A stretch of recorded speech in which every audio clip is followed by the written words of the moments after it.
Modern gaming tends to be plagued with games that look great but are relatively shallow, usually unfinished, and filled with microtransactions.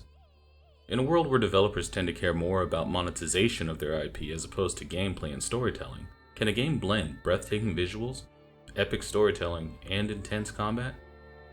The answer is yes, and Asura's Wrath did exactly that. Well, mostly.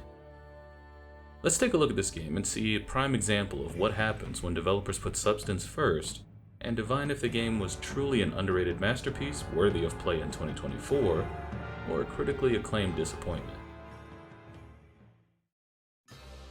Asura's Wrath hit stores in 2012, and though it didn't make huge waves upon release, moving only about 36,000 units in its first month of US sales, this action-packed cinematic experience had, and still has, a lot to offer if given the chance. So much so that, years later, the game has amassed quite the cult-like following. The game uses a storytelling style to blend Hindu and Buddhist mythology into a revenge tale that's both visually stunning and balls-to-the-wall insane, with feats any shonen protagonist would boast about. The game's story beats smack of tropes commonly used in shonen, including, but not limited to, the headstrong hero, the moody I'm so full of angst, it's not a phase mom's character, and the universally loved sensei. The story is relatively easy to follow, which, in terms of fan reception, is a bit of a double-edged sword, but that's something we'll get into a little later. Anyway, the story goes like this. Asura is one of the 8 Guardian Generals, tasked with protecting Earth from the Goma, monstrosities of varying degrees of impurity with whom they've been battling for years. Deus, the leader of the Guardian Generals, tired of the pointless squabbles, decides enough is enough and executes Order 66 on Asura, killing his wife, stealing his daughter, and damning him to hell. His plan is to utilize Mithra, Asura's daughter, to help them harvest mantra, gain immense strength, and destroy Vlitra. And true to its shonen style of storytelling, the twist comes in the form of a seemingly insignificant character being the big bad. In this case, literal God. Each battle gets better and better with new power-ups, new abilities, and more stunning ways for you to stun on your ops. Throughout the game, and throughout each battle, Asura regains a piece of his former strength, and at a certain point finds even more strength to overcome his obstacles. Even when he falls, his wrath keeps him from staying in Naraka for too long. Wait, a character who gets stronger every time he almost dies, and gets stronger the angrier he gets? He's like if a Saiyan and the Hulk had an orange baby. Throughout the game, you learn a lot about Asura, his motivations, and his backstory coming up as August's pupil, and a rival to not Sasuke. You learn he hates hearing his daughter cry, and will punish anyone who makes that happen.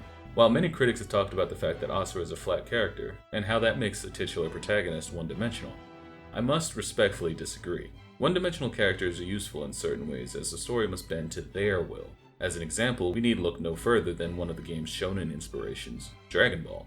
I'm certain anyone who watches is aware of the story of Dragon Ball, so I'm not going to recap it here. But the main protagonist, Son Goku, is a famously known flat character. But that causes everyone around him to have to bend to his sheer will, giving us some of the greatest character arcs in anime that have been replicated time and time again. Now, when we start to talk about gameplay innovation, this is where the double-edged sword really begins to double-edge. The combat's reminiscent of other beat-em-ups and action-based fighters in the era with dynamic camera angles and larger-than-life boss battles. Where it sets itself apart, however, is in its cinematic cutscenes and the clever way you could skip them. This game also had a rage meter, which is similar to other action games of the era such as Devil May Cry, Bayonetta, and the Darksider series, where taking and dealing damage fills up the gauge. The combat was also relatively simple, with QTEs in just about every other fight, leading to some appealing visuals and interesting cutscenes. Now, at the time, QTEs were all over the place, where you press a button at the right moment and pull off some amazing stunt. In many ways, Asura's Wrath felt a bit more genuine with their usage of QTEs, specifically when they were used during emotional high points of certain fights. The frantic button mashing heightens the moments where the character is wailing on an enemy, and the precise timing of an input really made you feel the impact of a hit. In my opinion, these instances truly elevated the emotional through lines of each fight. The game is literally like playing an anime series, with each chapter feeling like an episode filled with over-the-top action and dramatic storytelling. This may also be in part due to the fact that the team that worked on Naruto Shippuden Ultimate Ninja Storm 2 also worked on this game, thus why many of the boss fights and overall progression system seems pretty similar. The game has also been compared to the likes of early God of War gameplay and God Hand, from which the developers of Asura's Wrath likely may have taken some inspiration. As you've no doubt noticed, this game is a visual marvel with a beautiful art style replete with vibrant colors and fluid animations bringing the world to life. It also helps that each scene is crafted with a cinematic flair, making every moment visually captivating. The soundtrack of Asura's Wrath perfectly complements the action with powerful orchestral scores that elevate the intensity of each battle and the emotional depth of the story.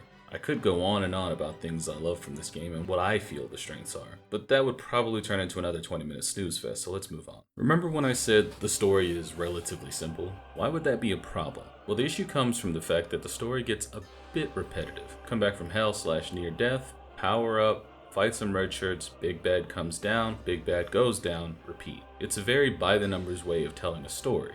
Additionally, unpolished combat mechanics and repetitive enemies are just another source of pain. The combat, while visually impressive, is too simplistic at times. You can get through most, if not all mobs by mashing the attack button or otherwise cheesing through their hordes. I believe this might have to do with the fact that the game was marketed and initially developed to be played or enjoyed by everyone. Additionally, QTEs can be found running rampant throughout the game, with all of them serving next to no purpose other than to increase your synchronization rating at the end. Now look, I'm not a game designer, so I'm really not going to linger on this too much, but I would be remiss if I failed to mention the impact of these mechanics. In addition to a simple, linear plot, the game is only about 8 hours long from start to finish, which, in all honesty, didn't really justify a full-priced game coming out at around $60. And that price doesn't even include the fact that Part 4, which was originally slated to be a sequel, ended up being a DLC to finish out Asura's story due to declining and already poor sales. Unfortunately, this wouldn't be the last time that game developers would give us an unfinished story and provide DLC as the conclusion. Though, to the game's credit, I don't think this was by design and just an unfortunate consequence of the next issue being the controversy around the game.